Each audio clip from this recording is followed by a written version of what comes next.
Hi guys! Magluluto po tayo ngayong araw na to ng sweet and sour fish salmon. So guys, ito meron tayong 4 na piraso na fish na salmon. Ito po yung natira natin last nung nagluto tayo ng fried fish.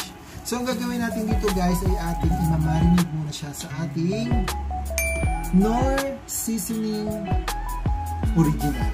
So kailangan natin siyang ganyan lang para manuot yung lasa ng ating sauce. So, ganyan lang natin yan guys. So, pagkatapos natin itong mamarinate, i-chill lang natin ng konti. Siguro mga 5 minutes.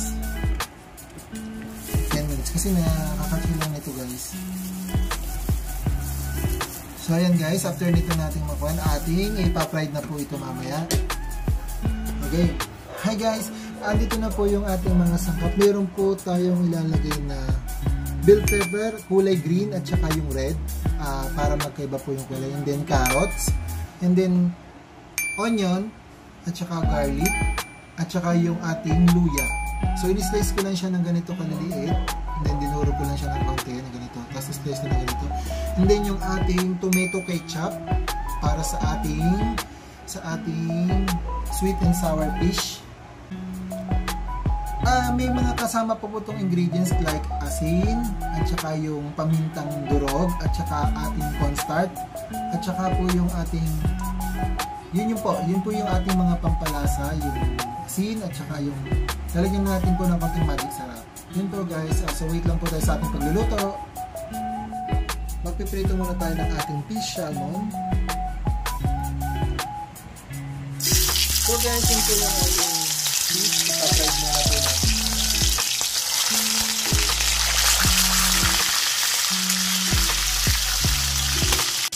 Guys, yan po yung ating first batch. Malapit na po siyang maluto. Kunti na lang at luto na po siya. Ang susunod po natin ay yung ating pangalawang fish. So yan guys, luto na po siya. Tatanggalin na po natin dito sa ating pan yung ating unang batch.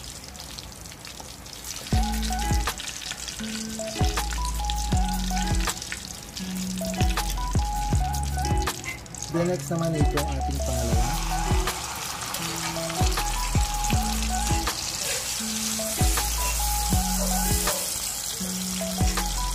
Ayan guys, hintayin lang po natin ulit. Guys, yan na po yung ating second batch. Malapit na rin po siyang maluto. So ayan guys, okay na po siya. Hangoy na po natin siya. Medyo masunog na konti.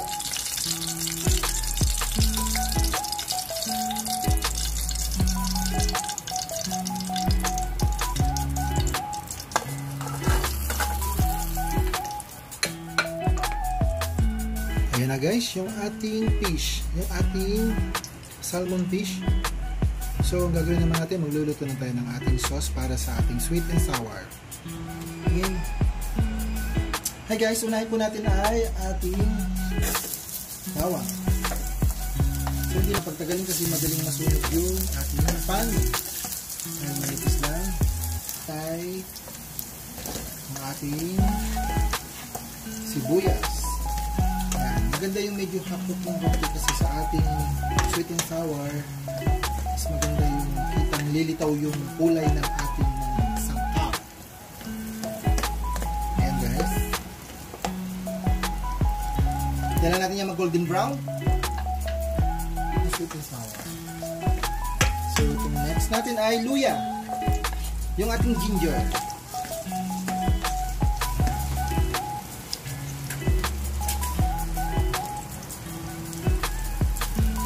So ayan guys, halu-haluin lang po natin kasi madali po siyang makan. So yung luya is nakakatanggal po yan ng lansa ng ating isda. Next naman natin ay carrots. So ayan guys, hilaw-hilaw pa.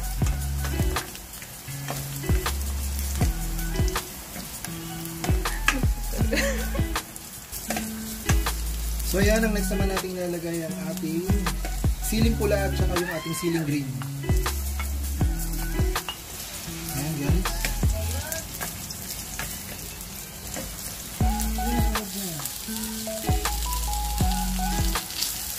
Guys, ang susunod natin ilalagay yung tubig. So, ayan. Guys, yan na po kumukulo na. Guys, kaya malalaki yung hiwa po sa ating bell pepper para sa akin is gusto ko na medyo malalaki. Pero depende po yun sa inyo guys kung ano po yung panang luto nyo or hiwa. So, next naman natin ilalagay is sukang puti. So, ating ilalagay ay sugar. Ang nilagay kong sugar ay yung kulay pula pero depende po sa inyo. Pwede naman din po yung white sugar. Ang next naman natin dito nilalagay ay yung ating tomato ketchup.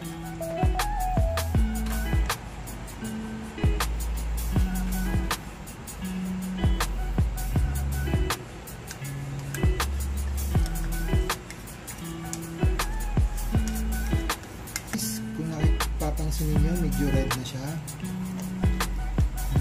So, next naman natin ilalagay ngayon dito ay ang ating panimpla na, ang ating pampalasa. Gusto ko kasi dito is yung medyo half cook ng konti. Pero dahil apat lang kami, medyo lulutuin ko ng medyo malambot. So, lalagyan ko ng konting pamintang durog. Ayan. Tapos konting asin para mag-balance yung ating lasa. Next is yung ating pampalasa.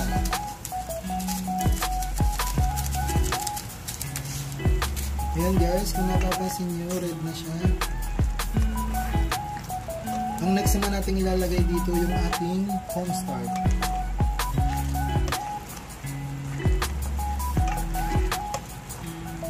So guys, lalagay na po natin yung ating cornstarch.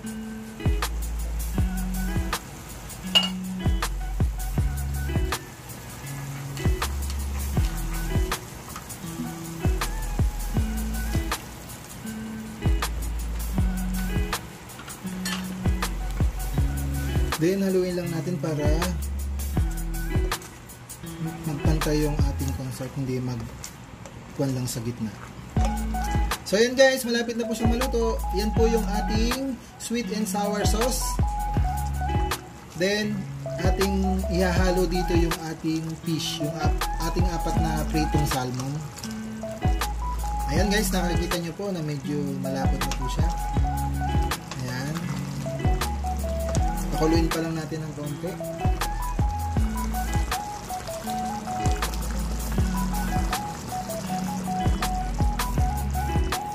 Ayan guys.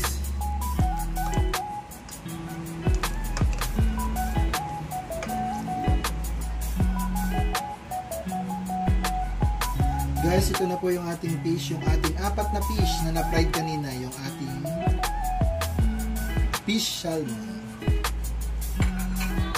Guys, ang sa akin, hinalo ko na para manuot yung sauce dito sa ating isda. So, yan guys. Ganyan na lang po. Medyo madami po yung sauce kasi masarap po yung sauce nito. Ayan guys, tapos na po yung ating sweet and sour pork. Ay, sweet and sour fish pala, sorry. Tapos, ipi-plating na po natin siya. Wow! So, yan guys, ito na po yung ating sweet and sour fish salmon. Ayan na po. Ito po yung ating recipe for today.